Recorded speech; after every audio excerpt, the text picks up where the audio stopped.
Hey up, and welcome to episode D of the Temple of Bleh podcast. This is a conversation which is going to form part of our History of Roadrunner Records series, as has been going on for quite a while now.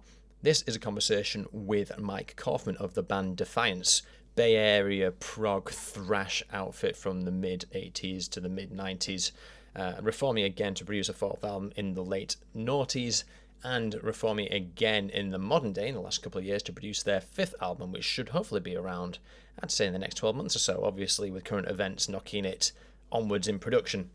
So we talk about all manner of things related to Roadrunner, and we try and piece together what exactly was the label's thinking at the time when they were bringing Defiance into the fold and producing those first three records.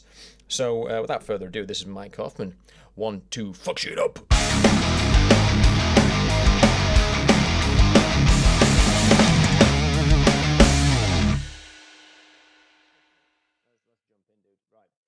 So my project, which you've graciously come to help me with, is telling the story of Roadrunner Records outside of the liner notes of their greatest, hit stuff or reissues that they put out, because no one's really strung a narrative from beginning to end. So I'm hoping I can take some shitty grade amateur approach and see if I can make sense of the decisions that were made and try and figure out, well, how can Roadrunner, how come it became what it became? Because you have some labels that are like totally hardcore metal labels that burn out really quickly. You have your massive metal acts that are sort of absorbed into giant conglomerates that don't have a personality. But Roadrunner did really well at remaining independent and remaining relevant up until obviously 2012 when it got bought out by, I think it was Warner. Warner, right? Yeah, which owns our music now too. So yeah, which I'll come to. They just re-released a couple albums also. Right. We had to do a whole new deal with Warner over that.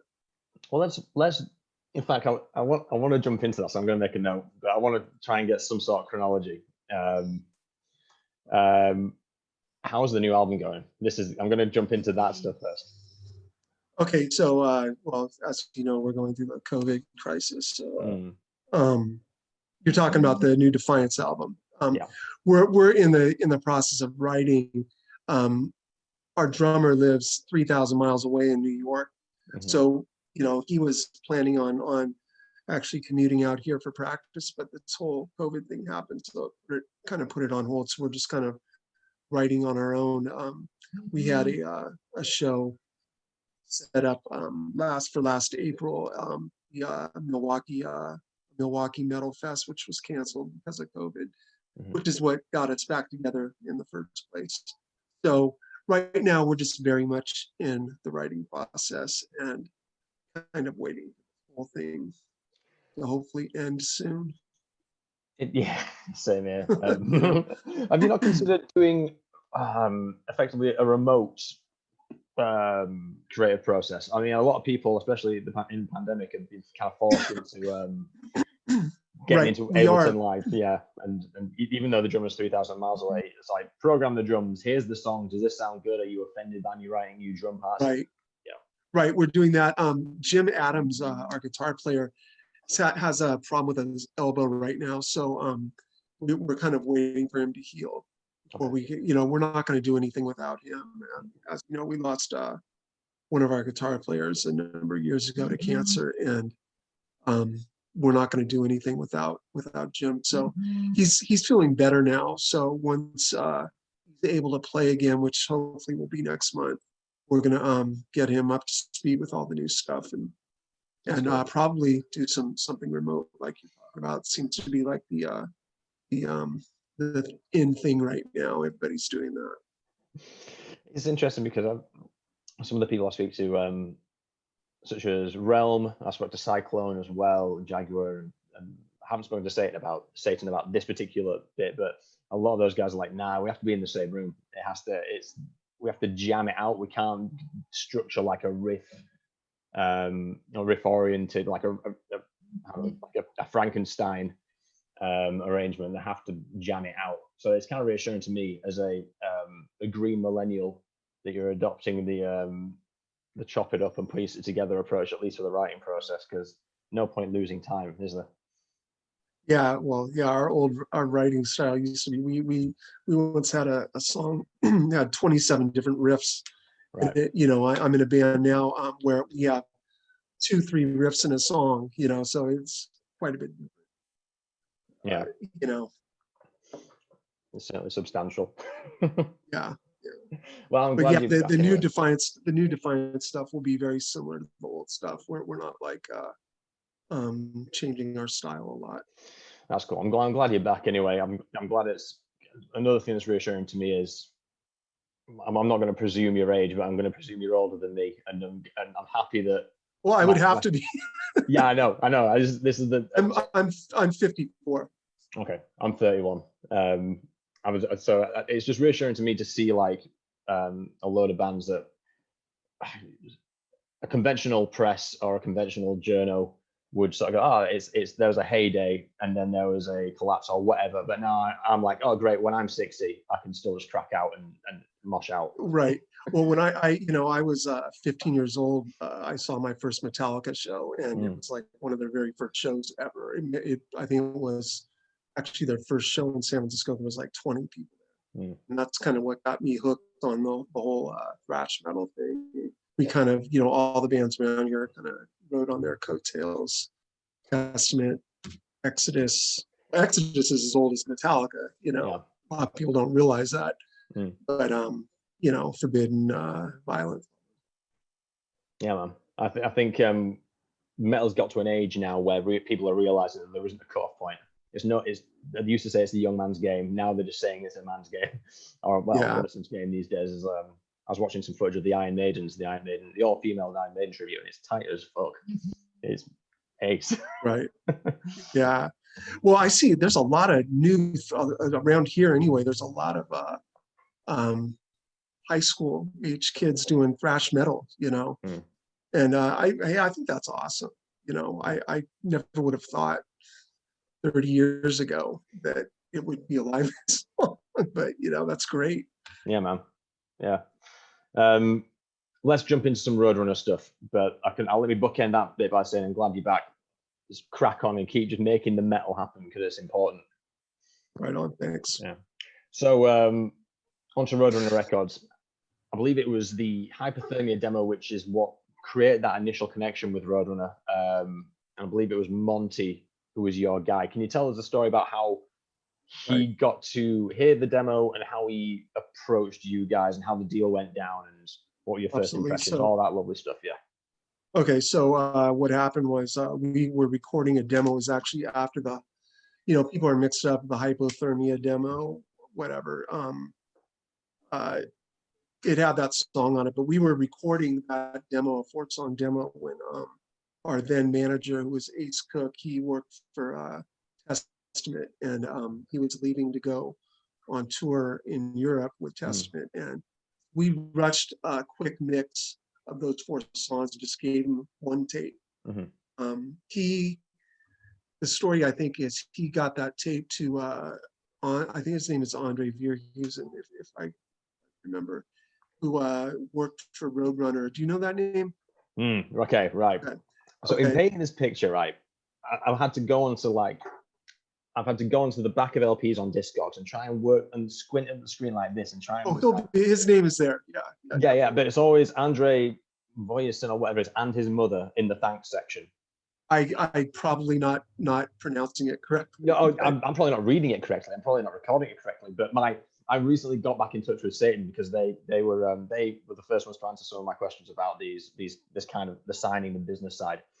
And I noticed that Andre was on their album, I think maybe on like Jaguar's album. There was a few ones right in the early days in '83, the first Roadrunner releases, which have a thanks to Andre and his mother. So there's something going on. Right. Something's happened. What happened was, so Ace, before he even got back from Europe, Monty called me, and he got, what happened was he got the tape, but he had no contact name on the tape. We rushed it. We didn't put our name on it. We didn't anything. So he starts calling every band in the United States called Defiance, trying to find us. Okay, so he finally gets a hold of me and he calls me one day, and he says, "Is this you guys?" And I said, yeah, it's us. So he wasn't sure. So he actually flew out and came to our band practice to make sure it was us, and sat in at band practice and said, okay, it's you guys. And we actually that same weekend we were playing the Monsters of Rock party at the Stone with Laz Rocket, and he came to that show, and it was outrageous. It was off the hook. It was the night before Van Halen played it in San Francisco. So it was great. We had James Hetfield, Vince Neil on stage with us, watching us, and with Monty Connor out in the audience checking us out. And oh wow! He offered us a contract. That's awesome. I've got this image of like sort of like suburban Los Angeles, like Nightmare on Elm Street kind of suburbia, and Monty just walking up to a garage with lights billowing out from underneath the garage door, and then just knocking on the door. That's how I picture it. Obviously, no, so hey, something like that. Hey man, it's pretty cool that he just rocked up to a band practice to double check. He's nothing absolutely. Thorough. He had to, and I think Case Wessel is what I hear people call him Case and Sace. I'm not sure. I've potentially got an authority on it. Apparently, it is Sace. I have kind of like I call it a sister podcast called the Meet podcast, and it's a guy called Ryan Rainbow, and he's literally listening to all Roadrunner albums from '94 and going through it with the personnel involved or whatever. And I think it's the Dresden Dolls he's on to now, and he just came out of the blue. He messed me out of the blue saying, "By the way, we've been doing it wrong." And listen to this episode and you'll find out exactly why. So I think it is Sace, even though it is Sace. Yeah, it was so cool for me because I was such a huge fan of Merciful Fate, and I still am one of the greatest bands ever. And that first EP they did with the naked nun on the front, his name is all over that. So when I found out we were going to sign with that label, I was just really stoked. But yeah, the story was Sace told Monty, make sure you sign the right band. So he said, you fly out there and check them out at practice and make sure we don't want to sign the wrong band, because every band he called said that was them, of course, Of course, yeah. I mean, and this is 88, right? This is 88 when he's 87, 88, yeah. He starts at Roadrunner in December 87. So he's still, and he'll be the one. I mean, I'm not speaking out of turn. He'll be the first to say this. He's still green, and he doesn't know what he can get away with. He doesn't even know he can. Yeah. He does. I mean, at this point, he doesn't even know he's not aware that he can fly to see a band. He doesn't want to overstep his boundaries. He was pretty. He was pretty new at it. Yeah, he started out writing reviews of bands stuff. So yeah, I think it was a college radio show, I believe. Right. That's how he made his network, because you just ask for promos, ask for demos from all the labels, and everyone's happy to do it because anyone in PR absolutely hauls ass at merchant and promo at radios, even though it was a college radio station for 5 people. But that's how he got his connections. Tenacious to say the least. But I've said this on a previous conversation. I don't think Monty Connor is an A&R guy. I think he's the world's first professional metalhead. And I think what happens when you have the world's first professional metalhead is you put him in any setting and you'll just benefit from it in some way. If you're his friend, you'll hear about cool bands. If you're a label, you'll hopefully get some sound investment returns on the bands that Monty likes. Well, we'll get into that later, but yeah, I used to talk on the phone with Monty every single day. Yeah. He would call me every single day for years, with hey, Mike, check out this band. He wanted to see what I thought about bands that he was getting ready to sign. One of those bands was Sepultura, by the way. And so that was kind of cool. At first, I thought it was kind of weird. Then, because I was new, I'm just a kid. And then, I got it later on. So let's talk about the deal itself. So I've got like a model Roadrunner deal that's kind of an aggregate of all the deals that I've found out about. Obviously, if there's any information you want to withhold because some of it is, it's owned by Warner. No, I don't think that's a problem. Yeah, it's a gentleman's courtesy though, just in case you want to withhold stuff. But where is it? So I've got an idea of what I think the general thing, the remit Monty would have in signing a band would be. So I think it would generally be the following.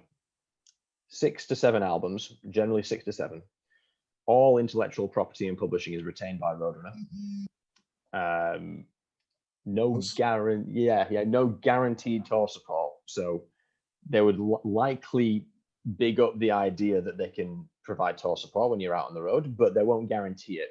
I've got a theory on that. I think it's because Merciful Fate on one of their first tours in 1984 in the UK with Manowar was a shit show to the point where their sets were sabotaged every night and things like that. So they definitely gave us, every time we toured, they gave us tour support. Yeah. But you're correct. We did not, it was not guaranteed, and probably because they didn't want to, put money out for a shit tour, but the only tours we ever did were good. Yeah. $5,000 advance for the first LP. We got 15,000 for the first one, and it actually went up to almost 30, which ended up biting us in the mirror because of it. I'll get into that later. But is that just for Products of Society? Oh wait, no, wait. Let me think. It was 10,000 on the first one, 15 on the second. The first one went up to over $20,000. It went way over budget. And then so on the second one, they made us stick within the $15,000 limit, which really screwed us a little bit. I'll tell you about that later. Yeah, you're eating noodles for ramen for dinner for the entire process, and just drinking bread and water, or eating bread and dipping it in water. Yeah, cool. Yeah. But no, it was we got 10,000 for the first deal, but the deal with that was Monty was really. You're probably going to ask me about this Jeff Waters, and I'm going to ask you about all the producers, but this one's I've got a particular theory on the Waters one.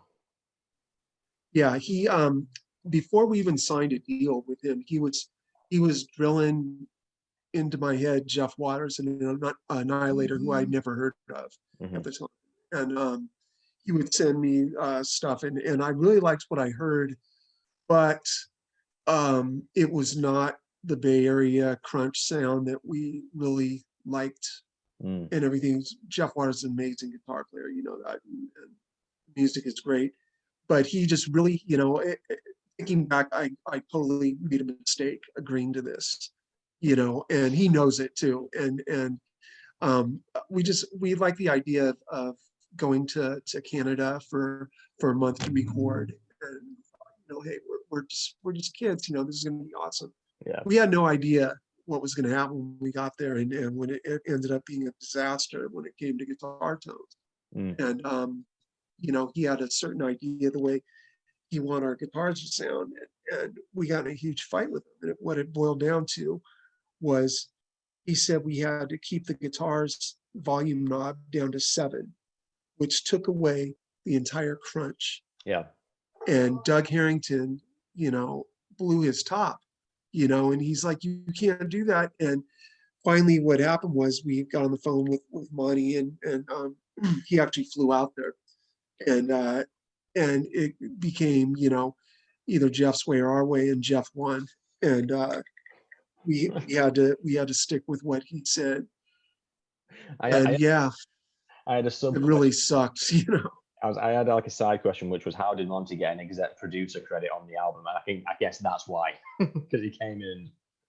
I didn't know an executive producer, correct? Or yeah, exec producer. Yeah, executive producers don't actually deal with the. Well, I mean, I guess I can see how that would work, but he wasn't actually in there when we were recording and mixing.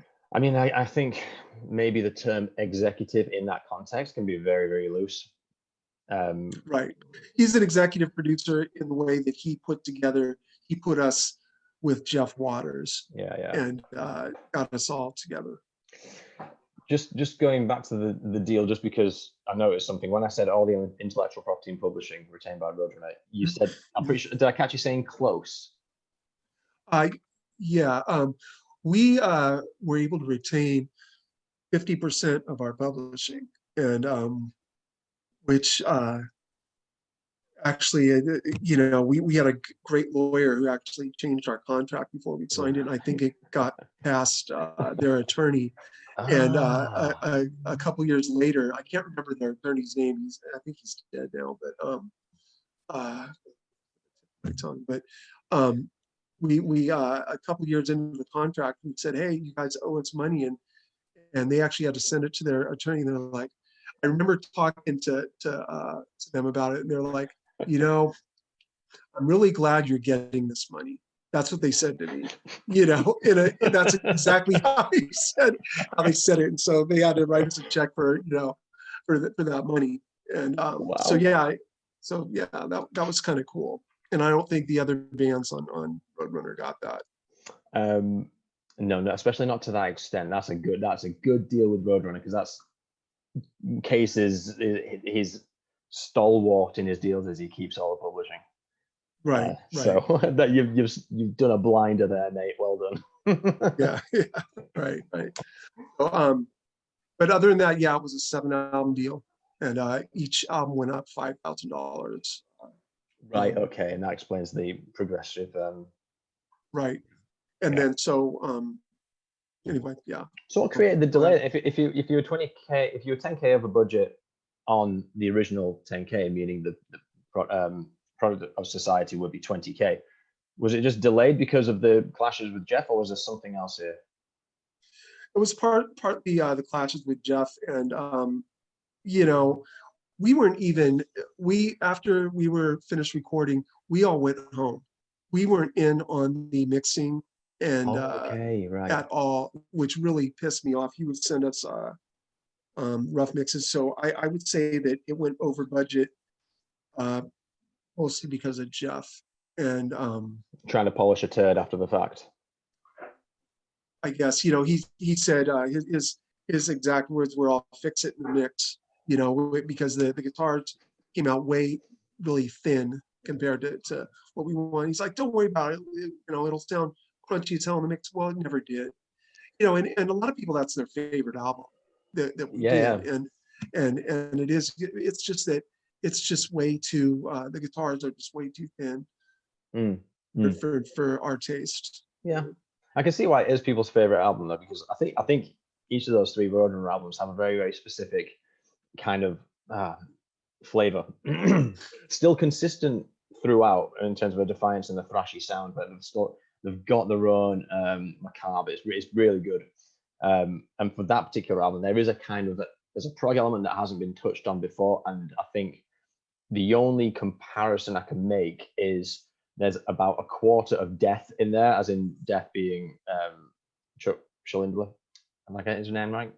Chuck, yeah, I know you're talking about. Yeah. There's a bit in there which is what I drew from it, and I thought that, guitar tone aside, I thought that was really what I found compelling about it. I'm not just blowing smoke up your ass for the sake of it. I think there's a silver lining to the process. Dinner, is it Schindler? I can't remember.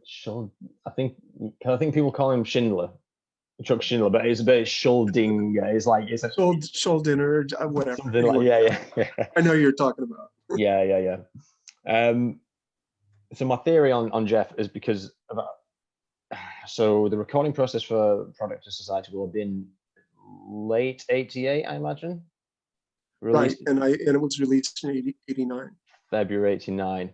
Okay, because there was a point where Jeff was also pegged to do Beneath the Remains by Sepultura, which came out in 89. Did he do that? He didn't do it. He pulled out. No, and it was probably had something to do with us. I would think. This is what I'm thinking. That would have been a disaster. I think, because let's listen to how Sepultura sounds, and yeah, I think. But the thing I was going to try and sort of hypothesize out loud was, well, who was driving Jeff's position? I mean, I'm not knocking. I know that it's water under the bridge now, and obviously he is an incredible dude, both from a production standpoint with Annihilator and a guitar player and all that stuff. But I think at the time, I know Monty was pushing Annihilator before he even joined Roadrunner. So I'm wondering does Monty have a lot of faith in Jeff to the point where he's pushing him to produce when he's maybe out of his comfort zone working with another band? Or is Jeff saying, I really fancy producing, can we add this into what I want to do with Roadrunner when Annihilator gets signed? I don't know who's...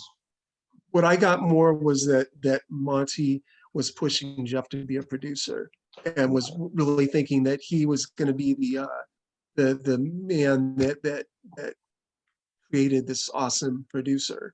That's the way I saw it. It's been a while, and you're right, it is water under the bridge, and Jeff and I have talked since then, and Sure. we're all cool. But he did apologize for that, by the way.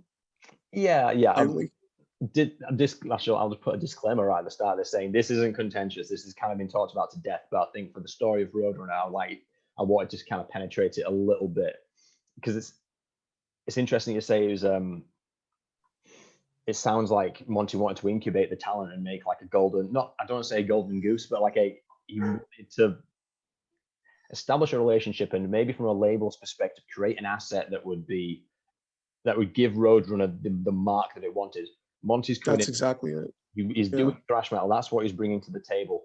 And he's probably saying to Case, look, let's try and bring some sort of in-house element to this. If we want Roadrunner to be the most extreme and the most have the strongest angle, in post heavy metal parking lot America, we need to pick a team of people who That's exactly it. And I remember him saying that he was considering Jeff to produce other bands. I think Realm, or I can't remember. It was one of those other, Realm or Toxic or something. What I can't remember, but I remember him saying he was considering him Wow. to produce other bands, and then he said, "Well, it's not going to happen now after what happened with him, with us." Let's just have a record. Okay, so Sepultura Beneath the Remains was recorded December 15th to 28th in 1988. So it was over the Christmas period. So if we stack our timelines up right, Product of Society would presumably be just before then. So maybe there was like a list of jobs that Monty's going, right, Jeff, we're going to give you this backlog of work, and we're going to make you the golden boy of thrash metal producing, which it's not a bad goal to have. And it just didn't work out, but cool. This is kind of and I'm thinking also because he went over budget too. That could have been a big part of it. And money is, I mean, when you look at his discogs, his production career starts and ends with Defiance on the Product of Society, except for Annihilator, of course. So it could even just be a simple matter of first outings in a bigger industry. $10,000 over budget is not a negligible amount, especially for people of that age who are out of their comfort zone. So it could have just been a matter of, I'm not doing this again. There were guys in my band. There were guys in my band, not me, and I'm not going to mention names, that were convinced that he did it on purpose to sabotage our album. I don't believe that. But there are one or two guys in my band that thought that he did that. I don't think so. I mean, I think the filter you need to look at the Roadrunner story through is Hanlon's razor. No one's trying to fuck anyone over. It's just either, and it's not even incompetence. It's just, there are no rules to the game of the music industry sometimes. And sometimes, in any situation, people get overwhelmed, and you kind of have to reprioritize your workload. And sometimes people get left by the side. So when I'm looking through Hanlon's razor, I agree with you that I don't think anyone would consciously sabotage a production effort. I don't either. I think that they were just so angry with what happened. And I would have asked to what end would he sabotage it, but I don't think there's an answer to it. I think the idea was that both our albums were coming out at the same time, and the thinking was that he thought our music was better, which it's not, and it's just different. And from day one, Roadrunner was going to make Annihilator bigger than Defiance anyway. It's just the way it was going to be. So no, like I said, I didn't believe that at all. No, I just think that he just had a certain way of doing things, and I also think he didn't care about our album nearly as much as he did his own, which I understand. Yeah, it's a cocktail of things. But my main, in the context of the Roadrunner story, is I think it's really interesting that they were trying to. It seems between me and you that they were trying to make a golden goose of thrash metal and a production factory out of Jeff, and I think that's really cool. And it's something they were, yeah. And I'm going to come back to that theory in a bit. Okay. Yeah, with John Cuniversi and Rob Beaton, but we'll in fact, let's go straight to that, because I mean, if you look at John Cuniversi and Rob Beaton, their roster at that point was somewhat similar. Bit of engineering, bit of mixing, a few thrash metal bands, Rob Beaton specifically as well worked with Heathen and X Order at around the same time that Beyond Recognition came out. So maybe I was going to pitch the idea that maybe these were other stabs at trying to make this. The analogy here is Scott Burns and Florida Death Metal. On the second, after what happened with Jeff, Roadrunner let us pick anybody we wanted. Right. Okay, that was going to be my question. Yeah, and we wanted John, I believe, because he did our friends in Violence. He did their band, and we're good friends with those guys, and we liked what we heard, and so we decided to go with him, and we decided to stay close to home. Yeah, and actually record at the same studio that they did. Cool. And why did he pick Rob Beaton then? Why didn't John move? Rob Beaton, kind of the same reason, because we liked what he did with Heathen, and so you know, we wanted to get somebody close to home, and I remember there was a guy we really wanted, but he cost too much. I can't remember. Right. Okay. The name that I think he did Testament, but you know, the guys that we actually wanted were just costing way too much, and so we went with Rob Beaton. But the thing with John Cuniberti was he was great. He just let us do our thing, but the problem was, just to go back to that album for a second, our guitar tones still weren't right, and we wanted to go back and re-record them, and Roadrunner would not let us do it because we would go over budget by doing it, because we weren't really happy with the guitar tones on that album. Right. Either. We didn't really get it right until the third album, you know, and so, you know, that said, the second album is my favorite of all of our albums, as far as the songs go, but there was a problem with the guitar tones, and by the time it was done, it was too late. It kind of bleeds into my next question quite nicely, because I think you've answered it to an extent, but would Roadrunner get involved in the creative process very much, or were they kind of happy just to let you crack on and do the thing? I remember them because if you're familiar with our music, we have, you know, I think some of our songs don't even have three choruses in them. It's just, you know, riff after riff after riff, which was our style. And I remember Monty calling me and saying, 3 choruses, guys, 3 choruses, you know, in his New York accent, you know, come on, 3 choruses, guys. And so he kept doing that into our head. And so, you know, I think most of our songs did have 3 choruses, but, you know, that was kind of a big thing. So as far as getting into it, that's really as much as they got into it, you know, song-wise. They pretty much let us have. That's cool, I guess. Yeah. They didn't have a big hand in it. They knew what they were buying into, and I guess like the main concern was just keeping it within budget. Right.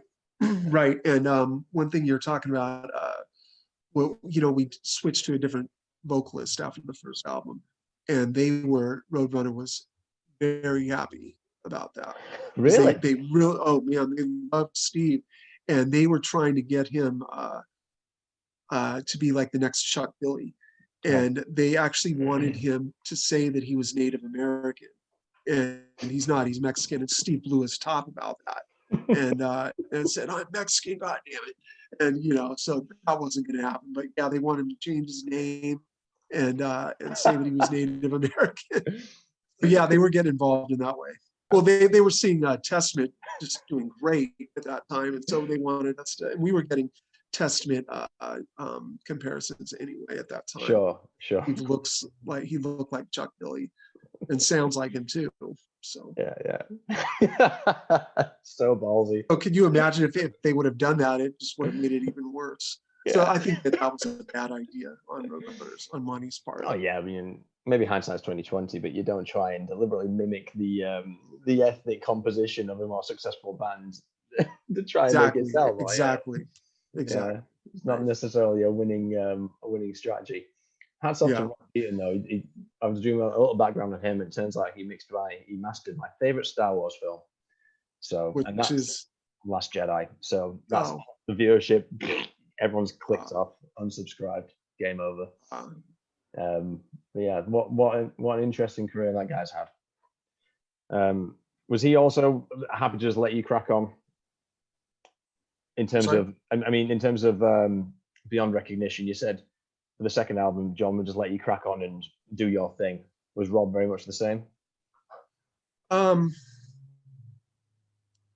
Well, it's funny you say that because yeah, he was for the most part until it came to vocals, and then he was really trying to get Steve to push his vocal ability, and that whole album was kind of delayed because of it. And there are other reasons also, but you want to get into what our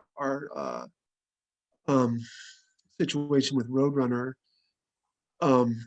When we were doing Beyond Recognition in 1991, they had a plan to put us on tour with Sepultura.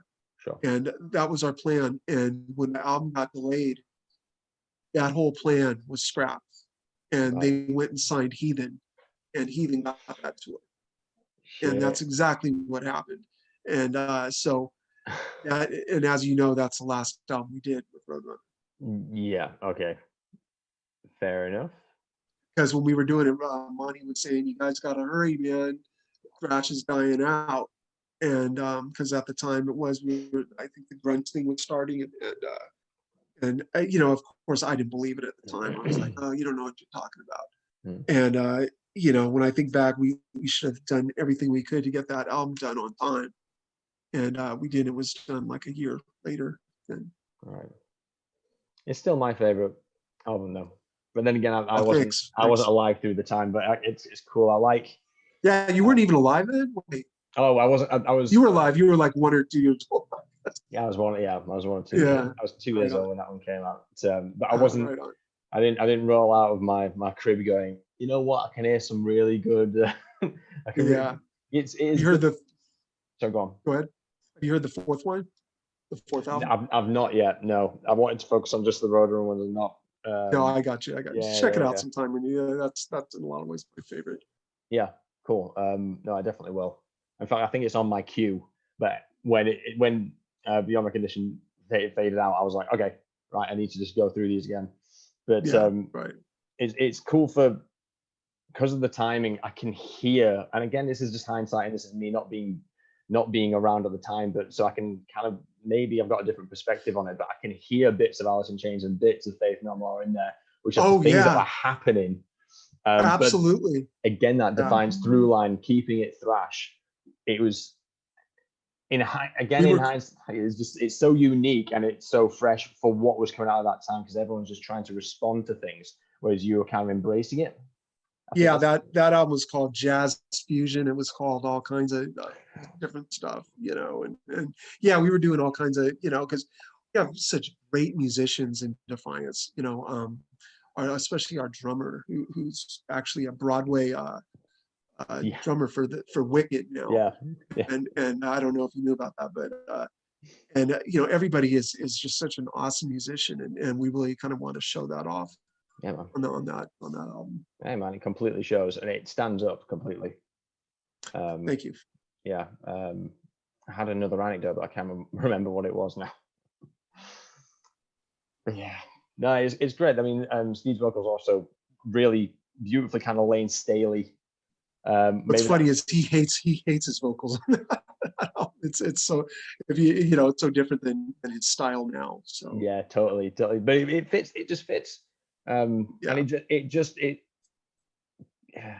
mean, another thing was like the rhythm in the mix, the rhythm section met the lead section. It wasn't like, okay, can we hear the kick and are we going to turn the toms up when they come up? What's the bass doing? Is it going to be low until the big chuggy bits? No, it's all, and I think this is like a Pantera thing, maybe a Pantera influence, where the rhythm section is completely up there and it's in complete symbiosis with the leads. Promised Afterlife was my favorite song on that album. Yeah. And that's exactly what you're talking about. That song is it's almost like a tribute to everything that's at the time. But yeah, there's definitely some Lane Staley influence in there from Alice. I think Dead Silence was mine, at least today anyway. Was your favorite? Yeah. Today it is anyway. It might change tomorrow. I got a funny story. That song is written about. Have you heard of Laughing Dead? No. Laughing Dead.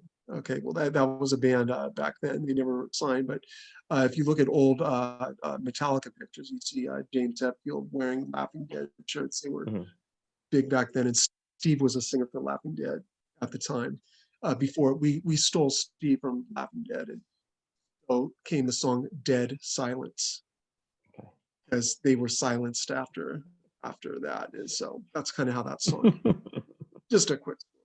Yeah, that's completely all good. One thing I want to talk about again in terms of like the label influence, and you hear a lot about this, their input on the album covers, some more contentious than others, but I absolutely love the Defiance album covers because they're not too samey, but they're so close to being like real heavy metal parking lot kind of cartoon theatrics. Like the first album was very Troma. It looks Troma influenced. I don't know if that was the idea. That was my idea. The first two albums, the concept were both my idea. And right. I remember I called them up and I said, I think it would be great to have this guy busting out of a box with a stamp Product of Society on it. And they gave it to Ed Repka. Of course, it didn't come out the way we thought it would, but it still, ends up being a classic cover. But yeah, they were totally cool about taking our ideas for the album. That's a first. Yeah. Beyond Recognition, was that inspired by, was it Beyond Fear or? That was one where the idea I came up with, they didn't like it, and they came up with that concept. Right. For that album cover. It was on brand. Fair enough, I guess. It was pretty. It still looks pretty good. It's cool. Stacks up. Yeah, man. Yeah, it's cool. Yeah, awesome. Before I get to how did Defiance's relationship with Roadrunner end, how do you reflect on your relationship with Roadrunner throughout? I mean, a lot of people, when I speak to them about this, it's kind of like there's like an itch that he just scratched, and it's like, fuck them. They weren't regarding the band in the way they should have done. It's a dirty business. And other people also think economics is economics. I made a lot of friends and I still talk to X, Y, and Z from the label. How do you reflect on your time with Roadrunner? I've got nothing bad to say about Roadrunner. The thing that happened with the first album was unfortunate, but I think all intentions were good. Nobody was trying to screw anybody or anything. Everything. I have nothing bad to say. I was always in great contact with them. Monty Connor, Doug Keogh. I believe he was. I don't know. He's probably not with them anymore. Doug Keogh's still there. I would be reaching out. He? Yeah. Apparently he's sitting at Monty's desk where Monty used to sit in the New York office. But I would reach out to him if I knew how. But also, I'm kind of avoiding speaking to people who are currently with Roadrunner because I feel like if I bring him into a project, which is a lot of people saying "fuck this," it's a kind of a conflict of interest, and I don't want to get people in trouble by association. Yeah, like I said, I don't have anything bad to say about them. I do wish they gave us video support. We really wanted a video for that third album, but like I said, if that album would have been finished on time, we would have gotten out. We would have gotten a European tour. In their eyes, thrash was done at that time, which meant we were done, and we were subsequently dropped after the third album. A few months after. So the third album, if I'm not mistaken, I think it's March. Sorry, is it March or is it August? I feel like it's so. When it was released, I really don't. I would have to look. I don't remember. It's been 30 years, 28 years. 28 years. I don't remember. It's certainly the sort of first middle part of the year. So 1991 for Roadrunner becomes a really weird and contentious time because the releases up to that point, death thrash, Merciful Fate, you're very unique. They were really going to the death metal. Totally. Monty Connor was like, death metal is the in thing now. Thrash is out. He was throwing that into my head. Man, if the Jeff Waters appointment works out, he might not have said that. But yeah, they I think Annihilator was dropped about the same time we were. Yeah. what was I going to say? Oh yeah, so 1991, there is like this weird left turn, which is as yet unexplained properly, because from 1992 onwards, you start seeing Roadrunner acquiring smaller labels and just like churning their stuff out. One example, I spoke this week to Gary Livermore, who was the head of Third Mind Records, which was an industrial and electronic label. 91, they bought a 50% stake in his label. They were housing Frontline Assembly, In the Nursery, a few other like industrial electronica projects that got eaten up by Roadrunner in 93, 4. I might be getting that wrong. They get Howie Abrams in, I think, 94. He's a big hardcore guy and also has his and other things. You start seeing a massive expansion in Roadrunner starting from 1991, basically. A lot of things you wouldn't expect to see from. Well, they signed Machine Head around that time, and we all know how they did great. The strength of the Machine Head album, I don't know if they were expecting it to go in the direction they went.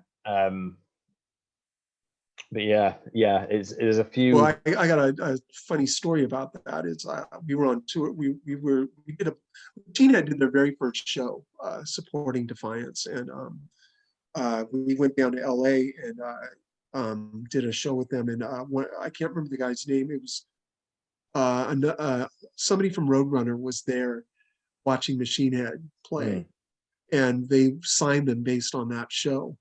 Right, I know cool. that they and he could. I could. That's when I knew it was over. We weren't dropped yet, but it was getting close. And the guy just didn't even hardly give me the time of day, you know. And he was just all over Machine Head. So that's when I knew it was the end. Do you remember anyone else from The Office in those days? I'm trying to build like a family tree. I know Monty's there, I know Case is there, I know John Bellows gone by that point. There was a, God, I'm trying to, I've got Christmas cards from them. It's got the whole, I could actually go pull it out if you want to, but I can't remember all the names. Missy Colazzo was there. She may have been an intern though. I can't remember the guy. He's a big guy. Was there? He I don't know. I'm not prepared. It's cool. I didn't prep you for that. This is just something I knew it was 30 years ago. Right. Right. And like I said, the guys that I spoke to were usually Monty and Doug Keogh. Those were guys that. Did you meet Case at all? No, Case, never met Case, never even spoke to him. Oh, that's a shame. Have you met him before? Or? Oh God, no. Apparently he wants to keep out of the public eye completely. Even at the time. And I don't blame him because I remember there's this rumor going around years ago that he was really King Diamond. Oh, that would have been classic. Yeah. Now you got me thinking. I've never seen them in the same room together. I know, exactly. Nobody's ever seen the guy, He's King Diamond. King Diamond's always wearing makeup, so hey, when I did I've got the first part of this Roadrunner this history thing on YouTube, and a lot of it is me trying to figure out what Case is all about, because the only information that I've got on him is he worked with some Dutch like rock psychedelic bands in the 60s, like 65. Like there's some very specific A&R-esque stories of him in the 60s. Gloria Cavalera, Max Cavalera's wife, says he was the A&R guy for Black Sabbath in the 70s. And then I didn't know that. Yeah, the thing is, this to me that's sort of unverified because I've never heard it anywhere else. Not that she'd lie, but I doubt she would. Yeah, it's one of those things where you see it. It's like a throwaway line in her blog, and I'm like, if I could hear that from just anybody else, right? Any other evidence, just anything. I'm sure there's truth to it. Oh, totally. Yeah. I'm sure. Have you searched the internet looking for it? And yeah, I'll bet. Case it exists in a time before everything was recorded. The things he must have done. You ever talk to Monty Connor? I could ask him about it. I'll bet he would know. That would be incredible. Yeah. I've been thinking about trying to reach out to Monty, but I think he's an incredibly cool guy. He's very nice, very approachable. A man in that position, getting an email from a man in my position would immediately make him think, this fucking kid is going to give me a demo. and I don't want that. Well, you know, the best way is he loves to post things on Facebook about past bands, and he like if you comment on his posts, he will almost always comment back. Oh, cool. You know, cool. and then and he loves talking about the old days. Dude, I actually tagged him in the when I sent the Realm interview out this morning. I tagged him in it, thinking this is Monty's first signing, Realm.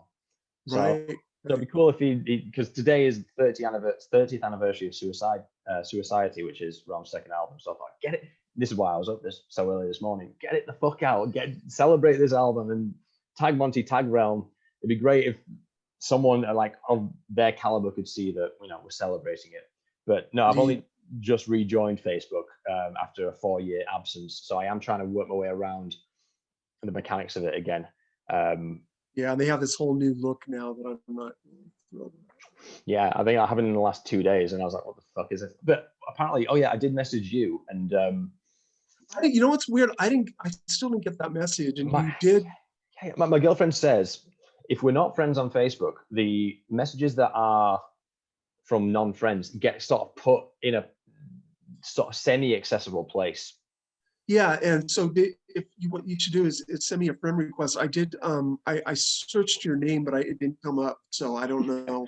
Yeah, you know, I'll fire some links. I cannot send you a friend request because we don't know. I have to send you a message, and then you send me one. I think it's because my account's like 2 days old, but we'll figure it out anyway.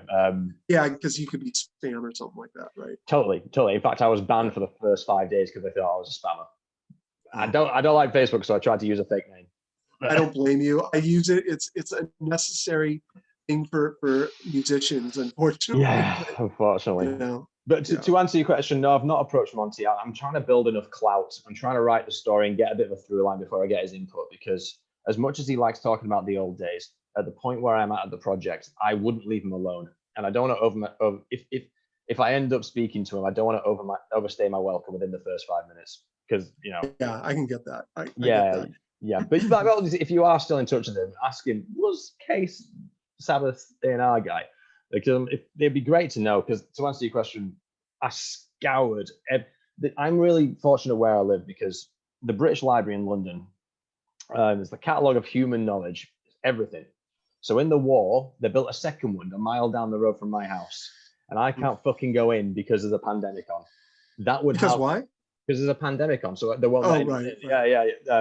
So I'm absolutely certain that a mile away from my house, there's all the information I could possibly need in old Kerrang issues, old Billboard issues, old Aardschok issues, all that stuff is there, and I can't access it. So. Right. Well, I know you probably know this. He had Roadrunner wasn't it called Ravon Records before it was? No, Ravon was a small label in the UK that initially signed Merciful Fate, and that's what put out their first demo. But wasn't that Cease Wessel's label, or was I don't think so. I think it was owned by some. I think it was owned by someone in the Midlands. I can look into that though, just to double check. Because I was just curious. That album, that first EP that they, it says Ravon Records on there. I think Roadrunner re-released it. And Cease Wessel's name is on that album. So he had his hand in it somehow. Yeah, there was something there. I don't know if they recorded it and then Roadrunner picked them up and they just picked up that release with it. So you still see Ravon in there. I'll have a look. I know I've got some notes on it somewhere. Right. But yeah, I know under Ravon, that EP was recorded in like 2 days. And then, because this is one of the points that I kind of make about Cease, is he wants to incubate the talent. It feels like he wants to make things work. He really wants them to work. So with Ravon, they had 2 days to record the EP. With Roadrunner, Merciful had like 2 weeks, and that could develop like the sound and really get a return on Cease's investment. That's awesome. Yeah. There's all sorts of little stories about him that are just. And unfortunately, I never met him. I've heard stories, but Yeah. How are you doing for time, man? I booked an hour, but I don't know what. I was gonna. You were talking about Roadrunner and how they progressed over years. I've got to go pretty soon, but over the years, Monty was with Roadrunner for a while, and I had another band in the 90s called Under, and I remember we were like the biggest metal band in the unsigned metal band in the area at the time. And I remember we were about to get signed by Metal Blade Records, but I really wanted to get back on Roadrunner. And so I sent the music to Monty and he liked it, but these are his exact words to me. We are not in the habit of signing musicians in their 30s. Ooh. Oh. So yeah, I wasn't insulted, but I was like, and so Monty's obsessed with this thing. Every band he signs has got to be. So you're way too old. I'm gone there. I'm over the hill. You're over the hill. Yeah, you're over the hill. So unless you're an they signed established bands, of course. Like Korn and stuff like that. But yeah, I remember I was only like 32 years old.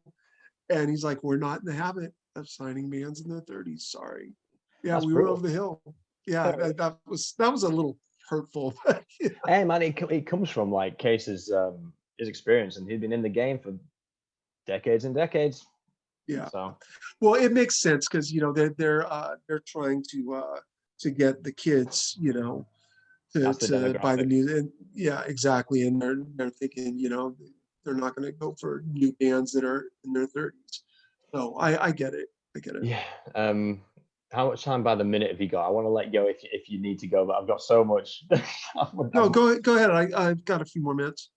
On that point, there's an interesting the disco bubble bursting in the late 70s. What gave Roadrunner its kickstart was very much down to that demographic, because that demographic of 20s and teens to 30s were growing out of buying music, and that was a massive part of it. So it's interesting that as it became a policy. So how did Defiance's relationship with Roadrunner end? We alluded to it before. It was kind of over with thrash. Was it simply a phone call from Monty saying, sorry lads? It was a phone call from Doug Keogh, actually. And he just said, I'm really sorry, but we're going to have to let you go. And I remember I was really bummed out about it. And the thing is, they were very cool about it. They were sad about it because we had a great relationship.